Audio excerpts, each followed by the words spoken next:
Did you know that before Henry Thomas landed the role of Elliott, he cried on cue in his audition so convincingly that director Steven Spielberg reportedly hired him on the spot? That's right. Thomas's heartfelt audition sealed his fate as the kid who befriends the galaxy's sweetest alien. But that's just one of many fascinating tales behind the making of E.T. the Extra-Terrestrial. When it hit theaters in 1982, it didn't just become the highest-grossing film of all time, at that point. It also taught the world about love, friendship, and the universal desire to phone home. So, get ready to rediscover the magic through 27 remarkable behind-the-scenes stories that reveal how Spielberg and his team brought this intergalactic friendship to life. One Spielberg created E.T. as a heartfelt symbol of childhood loneliness and connection. Steven Spielberg conceived E.T. the Extra-Terrestrial partly as a deeply personal story reflecting his own experiences of childhood solitude, particularly after his parents' divorce. The concept of a boy reaching out to a strange visitor from another planet stemmed from Spielberg's wish for a companion who would never leave, no matter how tumultuous real life became. He saw E.T. as a symbol of unconditional acceptance, providing a friend who didn't judge or abandon him. This core emotional truth, woven throughout the screenplay, explains why E.T. resonates so powerfully. At its heart lies a universal longing for connection, made all the more poignant by the fantasy of an intergalactic buddy whose innocence parallels a child's wide-eyed wonder. Spielberg scrapped a dark alien script to make E.T. heartwarming. Before he settled on the wholesome E.T. storyline, Spielberg had dabbled with a darker script titled Night Skies. That shelved project featured malevolent aliens wreaking havoc, a tone much closer to horror than the warmth we associate with E.T. today. However, Spielberg realized he didn't want to frighten audiences. He wanted to inspire them and wrap them in a comforting embrace of friendship. Elements from Night Skies found new homes. Some horror concepts filtered into Poltergeist, which Spielberg produced around the same time. But for the alien story, he pivoted to a gentler, more magical approach. The eventual rewriting process, guided by this gentler ethos, ensured E.T. would stand out as a sweet, heartfelt adventure rather than a suspenseful alien invasion tale. E.T.'s voice mixed a smoker's rasp with animal sounds. E.T.'s signature voice, a curious mix of sweet warbles and throaty murmurs, resulted from an unusual blend of sounds. Chief among them was the gravelly timbre of Pat Welsh, an older woman who, legend has it, smoked multiple packs of cigarettes a day. Sound designer Ben Burt, already famed for his work on Star Wars, recorded Welsh's voice and then cleverly layered it with noises from various animals, such as raccoons or otters.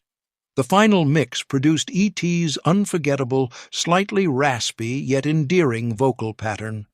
Spielberg adored how the voice subtly shifted between fragile vulnerability and quirky amusement, encapsulating E.T.'s childlike nature and otherworldly intelligence in each gurgle and coo. Harrison Ford's cameo was cut to keep focus on Elliott. Believe it or not, Harrison Ford actually shot a cameo scene in which he played Elliott's strict but well-meaning school principal. However, when Spielberg viewed the footage, he realized Ford's star power, fresh off the success of Indiana Jones, would disrupt the movie's intimate focus. He feared viewers would think, "Hey, it's Han Solo," rather than staying immersed in Elliott's perspective. Thus, that cameo ended up on the cutting room floor. Spielberg's decision underscored his commitment to making the story revolve around Elliott and E.T., preserving an unbroken sense of a child's world, unburdened by recognizable faces. 5. Dee Wallace's awe at E.T. was a genuine first reaction. Actress Dee Wallace, portraying the loving but overwhelmed Mother Mary, didn't see the fully operational E.T. animatronic until the cameras were about to roll. As a result, her stunned reaction when E.T. finally appears on set was entirely genuine. She wasn't expecting the level of detail, how E.T.'s eyes moved or how his chest glowed. Spielberg believed such authentic astonishment from an adult actor would magnify the sense of wonder the children felt. And indeed, Wallace's unfeigned awe bleeds through the screen, helping audiences believe that if she could accept this extraterrestrial in her home, then so could we. 6. Henry Thomas's tearful audition instantly won Spielberg over. Henry Thomas's audition story is already well known, but hearing its effect on Spielberg never gets old. The audition took place at a moment when Spielberg still wasn't 100% certain how he'd find the perfect child star. Thomas walked in, seemingly unassuming, and then unleashed a wave of emotion so sincere that Spielberg was left speechless. Immediately, the director recognized in Thomas a capacity to portray Elliott's heartbreak, imagination, and devotion. That single tearful audition remains a shining example of how child actors, with minimal professional training, can outshine hundreds of more seasoned performers if they tap into real feelings. 7. Young Drew Barrymore truly believed E.T. was real. Drew Barrymore, just a tiny 6-year-old at the time, believed E.T. himself was a living, breathing creature. Spielberg, ever the showman, encouraged this illusion on set, ensuring the puppeteers and crew referred to the animatronic in ways that reinforced its alive status. He wanted Barrymore's wide-eyed reactions to be natural. This meant she'd sometimes chat with E.T. as though he were genuinely a friend. By nurturing her belief, Spielberg harnessed the authentic innocence that helped make Gertie so memorable. Her comedic timing and heartfelt curiosity sprang from a child who truly thought she was hanging out with a benevolent alien pal between takes. 8. Multiple puppeteers made E.T. feel truly alive. Behind E.T.'s friendly face were multiple operators juggling every subtle expression. Some scenes required 2 dwarfs working inside an E.T. suit, one controlling the arms, the other the head, while a separate group of puppeteers moved the eyes and mouth with cables and remote controls. Coordinating these elements so E.T. appeared alive, with fluid motions and appropriate reactions, proved a constant challenge. If the eyes were off by even half a second, the illusion broke. Yet their teamwork succeeded. E.T. felt like a breathing, emotive being rather than a mechanical prop. Henry Thomas later recounted that he genuinely forgot E.T. was a puppet, so well did the crew sync up its expressions with the emotional beats. 9. Melissa Mathison wrote E.T.'s heartfelt script in just 8 weeks. Screenwriter Melissa Mathison wrote the E.T. script in a mere 8 weeks, an impressive feat given the film's emotional depth and iconic status. Spielberg had pitched her the basic storyline of a lonely boy befriending a stranded alien. Intrigued, Mathison spent hours discussing childhood emotions with Spielberg, refining how a young mind might process the wonder and fear of discovering an extraterrestrial friend.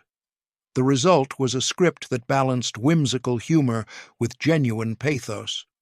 Dialogue for the kids was intentionally crafted to feel spontaneous, while lines for E.T. remained minimal, relying more on physical expression. This approach let the film's heart shine through simple, universal themes of trust, empathy, and the longing to belong. 10.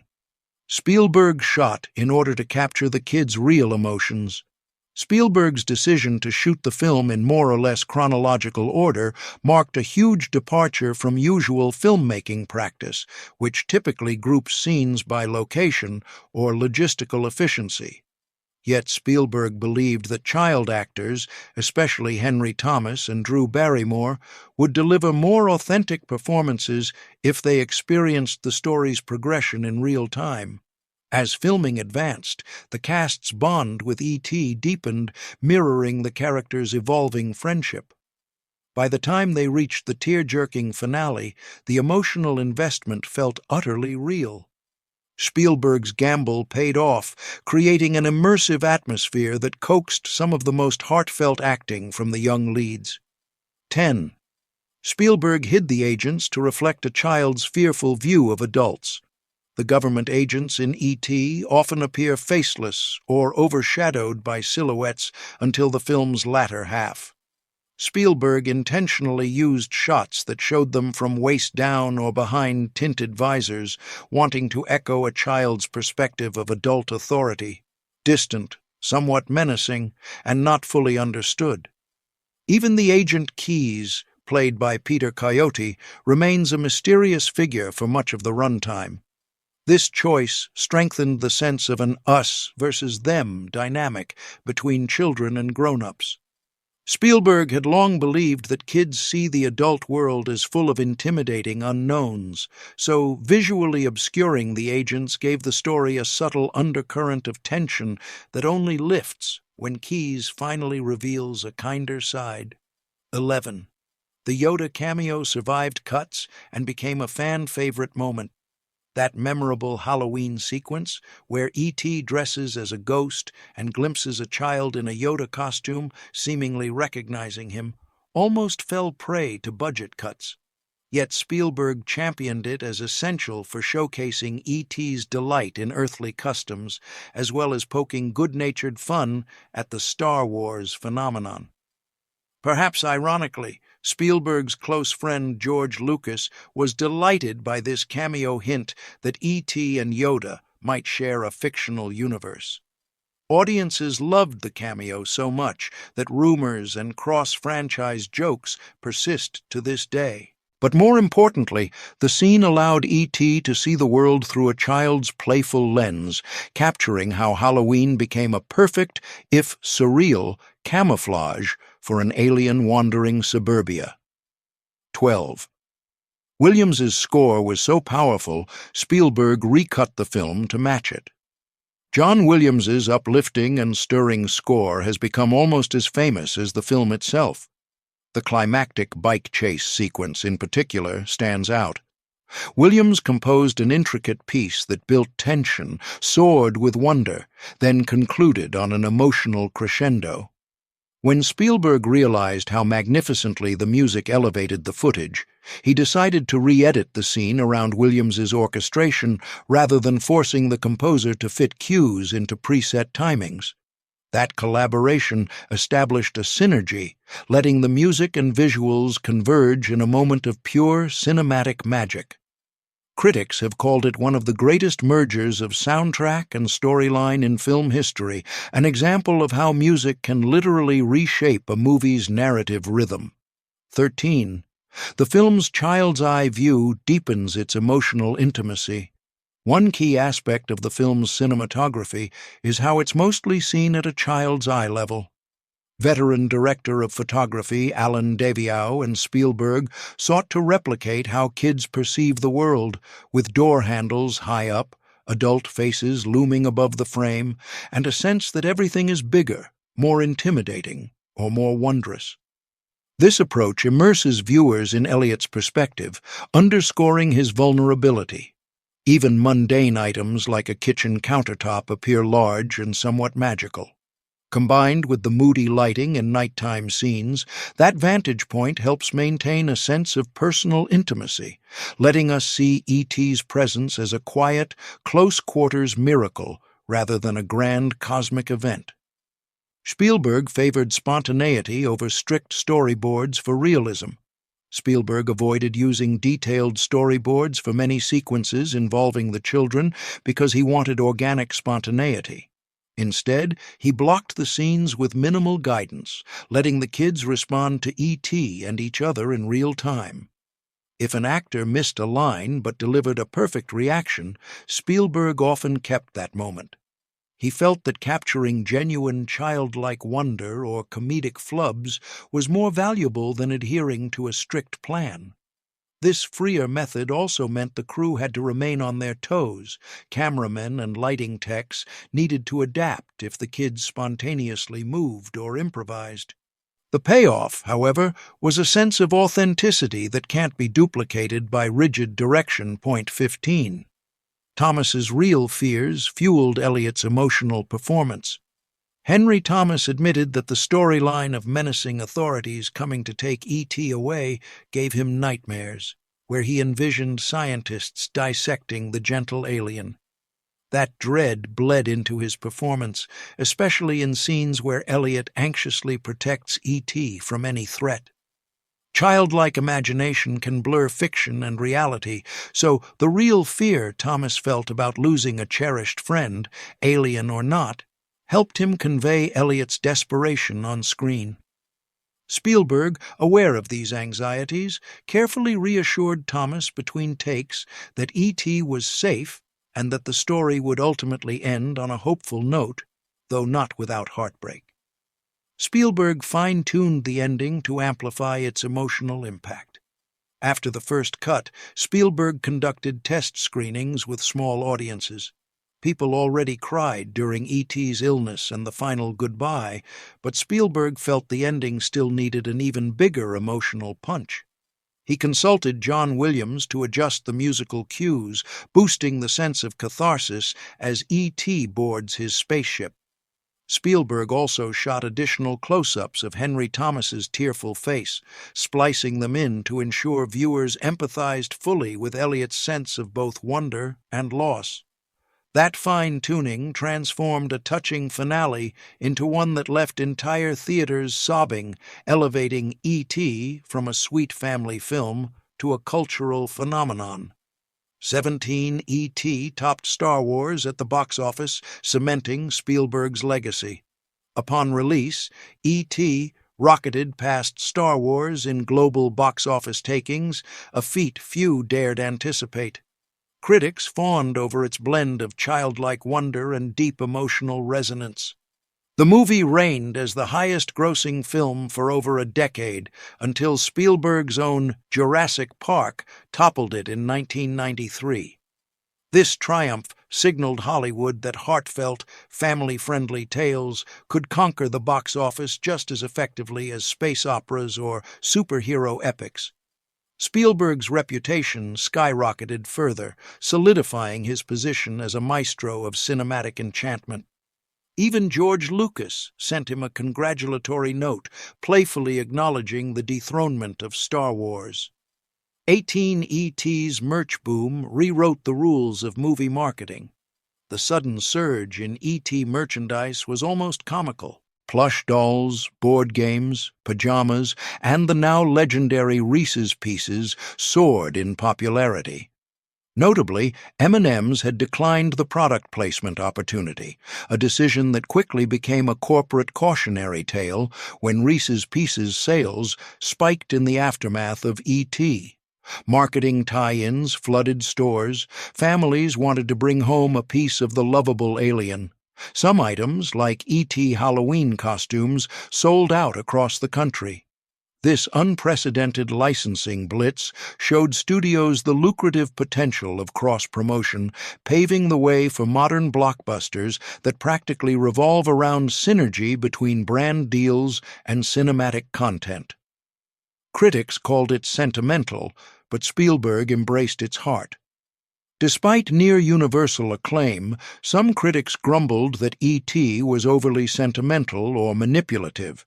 Spielberg never denied that he'd intentionally aimed to tug at audiences' heartstrings, arguing that the film's message, "Love transcends our differences," deserved a luminous, uplifting tone.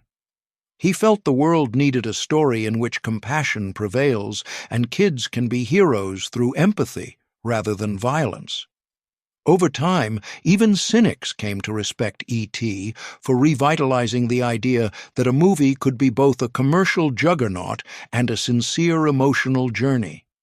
In many ways, it set the bar for later family films that sought mass appeal without losing depth. 20 E.T. proved kids' stories could carry real emotional weight. The triumph of E.T. in 1982 reshaped Hollywood's approach to children's films.